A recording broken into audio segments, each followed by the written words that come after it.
Hola, bienvenidos al siguiente tutorial de cómo programar un Tetris. Aquí en este tutorial les voy a explicar para qué sirven algunas de las clases extra que agregué, y para ello debemos tener en cuenta que la clase main se queda igual y la clase main window y game manager, que son las que expliqué en el video anterior, tampoco tienen ningún cambio. Solo lo único que hizo fue agregarse cosas extra.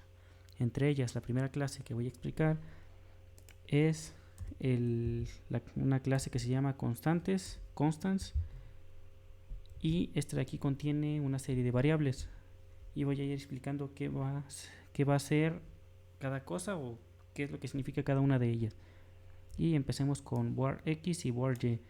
Este de aquí son a partir de donde se va a pintar el Tetris. Por ejemplo, si el Tetris va a ser un rectángulo, estas son las que van a indicar dónde va a estar ubicado. Y como sabrán, el Tetris o cualquier imagen o cualquier figura que se pinte en una pantalla se toma en cuenta de las clases XY, que son a partir de la esquina superior izquierda. Entonces ese war X y war Y es esta localización a partir de donde se van a pintar. Y luego tenemos el war width y el war height. Ese es esto de aquí, es el alto y el ancho de la pantalla, y ya con esto vamos a tener un tamaño específico de la ventana. Luego nos pasamos a columnas y filas. Estas de aquí son el tamaño de la matriz o del array bidimensional. ¿Y para qué se está haciendo de esta manera? Pues de esta manera tenemos el total control del tamaño de nuestro canvas, y puede ser de tamaño variable. Es decir, que si no queremos nosotros tener un canvas exclusivamente o un board, que es donde vamos a estar jugando, o un Tetris, podemos tener uno así de este tamaño, es muy pequeño. Podemos tener uno así, podemos tener uno de este tamaño, es decir, cualquier tamaño nos vale, y nosotros le vamos a poder jugar no importando el tamaño que tenga. Ese es el propósito de dividirlo en partes y tenerlo como variables para poder reutilizarlas. Ahora nos pasamos a la siguiente clase, que es square. Este de aquí representa un cuadro. ¿Y qué es lo que contiene? Bueno, tiene las coordenadas X y Y de donde se va a pintar el cuadro. Regresando otra vez aquí, por ejemplo, si tenemos coordenadas X y Y de, por ejemplo, 80 y 100 hacia abajo, pues lo pintaría por aquí, por ejemplo. O si tenemos coordenadas en X, que es decir, hacia la derecha de 200, y de Y como 900, pues va a estar un poco más hacia abajo. Así sucesivamente. Entonces cada cuadro va a tener una coordenada diferente a las anteriores. Luego tenemos index y index j. Recuerden que cada cuadrito es parte de una figura, porque las figuras, si recuerdan, están compuestas de varios cuadros. Este es 1, aquí es 2, y aquí es 3, y aquí es 4. Esto no lo había explicado, pero así es más fácil de manejar, ya que recuerdan que cuando estás jugando, si formas una línea, toda esa sección de cuadros va a desaparecer. Es decir, que si este es el canvas y formaste una línea hasta acá, pero hay figuras acá arriba, y por ejemplo aquí otra figura, aquí tenemos otra, esta línea va a desaparecer enteramente y estas de aquí van a bajar. Es decir, este va a estar aquí y todo esto ahora va a estar a partir de aquí. Por eso cada figura va a estar compuesto de varios cuadros, y cada cuadro va a tener su X y Y, es decir, sus coordenadas, y va a tener su index y index j de a cuál parte de la matriz pertenecen. Con eso quiero decir que recuerden que el Tetris es una matriz. Entonces, suponiendo que este es el campo del Tetris y está compuesto por varias columnas y filas, S, I y J apunta específicamente a una casilla, a un espacio de memoria de una matriz, de un array bidimensional.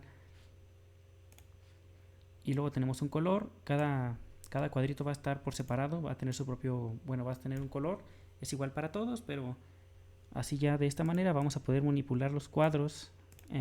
Por ejemplo, que cada uno tenga un color diferente, o que cuando hay un evento le cambias el color de uno por uno, y así es más sencillo, y cada uno no afecta a todos los demás. Con eso quiero decir que si tienes una figura, aquí ahorita le explico, entonces la figura también tiene su color. Pero a la hora de que estás jugando en el campo y varios cuadros desaparecen, pues entonces ya la figura como que deja de existir y ya nomás importan los cuadros, porque al formar la línea ya eso desaparece, entonces ya cada cuadro es independiente de la figura. Y cada cuadro tiene un width y un height, un tamaño, un ancho y un alto. Tenemos un constructor para el cuadro y ya los getters y setters, que es lo que están haciendo. Y bueno, tenemos un set location, que estos son muy importantes porque recuerden que tenemos las coordenadas X y Y para pintarlo en la pantalla, pero ¿en qué nos basamos con esas coordenadas? Nos basamos en el index y en el, bueno, el index y index J. ¿Qué es eso? Eso recuerden que representa en qué casilla está apuntando de la matriz. Por ejemplo, si tienes acá 4, ahí está suponiendo que tienes un cuadro en la posición 0, 0, ya sabes que va a estar aquí específicamente. Pero si tienes un cuadro en la posición 2, 2, te vas a empezar a partir de aquí. 0, 1, 2 va a estar aquí. Pero es 2, 2, entonces va a ser 2 hacia abajo. 0, 1, 2 va a estar acá abajo el cuadro. Entonces ya teniendo esas dos variables de index y index J, vas a poder calcular su ubicación y pintarlo en ella. Y tenemos dos set locations diferentes. Uno en el que le mandas el I y el J, y el base X y el base Y, que eso es como la coordenada de dónde está el Tetris. Y otro donde solo le mandas la coordenada del Tetris. Esa coordenada es exclusivamente está aquí. ¿Por qué?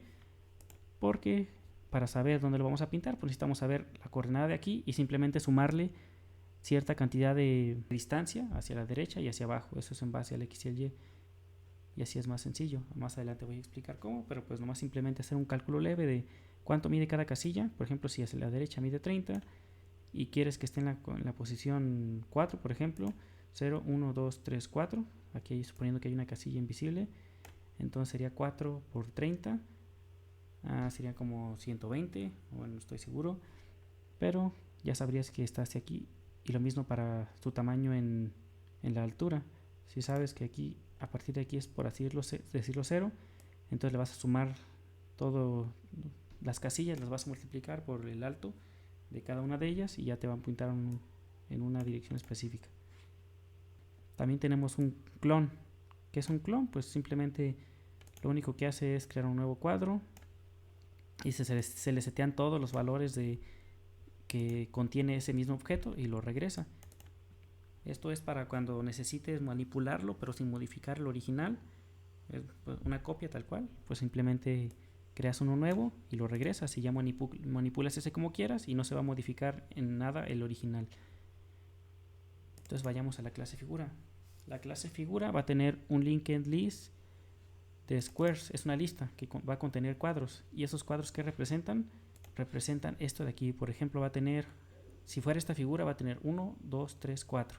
Estos 4, si fuera una L, pues simplemente también va a tener 4 y en general todos van a tener 4. 1, 2, 3, 4. Pero ¿qué es lo que los hace diferentes? Va a ser la implementación. Aquí no está, pero en el siguiente tutorial les voy a explicar cuando otras clases hereden de esta clase figura y ya definan dentro de esta clase square cómo va a estar distribuido los cuadros. Y ya vamos a saber que la figura L va a tener esta forma, es decir, 4 cuadros en horizontales o verticales. La figura T va a tener uno arriba y 3 abajo. Y esta de aquí va a tener 2 y 2. Y así sucesivamente. Y bueno, expliquemos. Este es el color que va a tener la figura cuando la estés manipulando como uno solo, antes de que desaparezcan los cuadritos o cuando ya haya tocado el fondo de la ventana.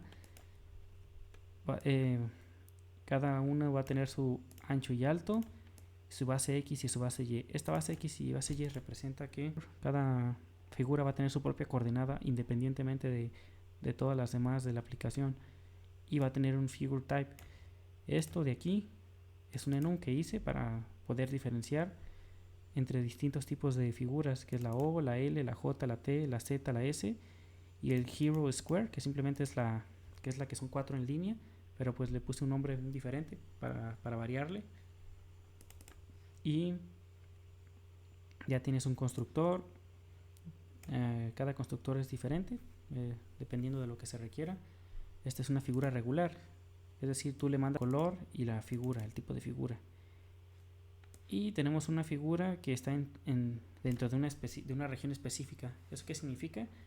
Que a diferencia de esta de acá, que está utilizando las coordenadas genéricas que tenemos en la clase constantes, que van a ponerse a partir de las coordenadas del board, que son las del Tetris, las coordenadas en X y Y. Esta clase de acá abajo lo que va a hacer es, tú le envías tus propias coordenadas y las puedes poner donde quieras. ¿Esto para qué? Es, por ejemplo, si tienes tu Tetris, y recuerdan que vamos a tener rectángulos en la parte de arriba que van a tener la figura anterior y la siguiente. Entonces tú ya le mandas estas coordenadas, que son las de esta esquina, entonces te va a pintar la figura a partir de aquí. Va a tomar esas coordenadas como base. Y si quieres pintar una figura dentro de este pequeño rectángulo, pues tú le mandas este X y Y ahí al constructor y ya vas a ver dónde ponerlo. Y ya tenemos, bueno, no tengo los headers y headers, los quité porque pues sería un montón de código y no estaríamos mostrando lo más relevante. Y ya tenemos que la clase es abstracta. ¿Y esto para qué? Pues para representar o para añadir estos métodos abstractos que lo único que representan es rotate element, set square location y set next position. Estos son abstractos porque cada figura va a ser diferente, no todas son iguales, no todas van a rotar el elemento de la misma forma, no todas van a setear un cuadro de la misma forma. Y ya, esto sería todo por este tutorial, esperemos que se entienda. Por ahora lo quise mantener sencillo con la clase figura, la clase cuadro, las constantes y el tipo de figura. Ya en el siguiente video vamos a crear figuras diferentes que estén heredando de esta clase figura y cada una va a tener un montón de métodos. Entonces nos vemos en el siguiente video.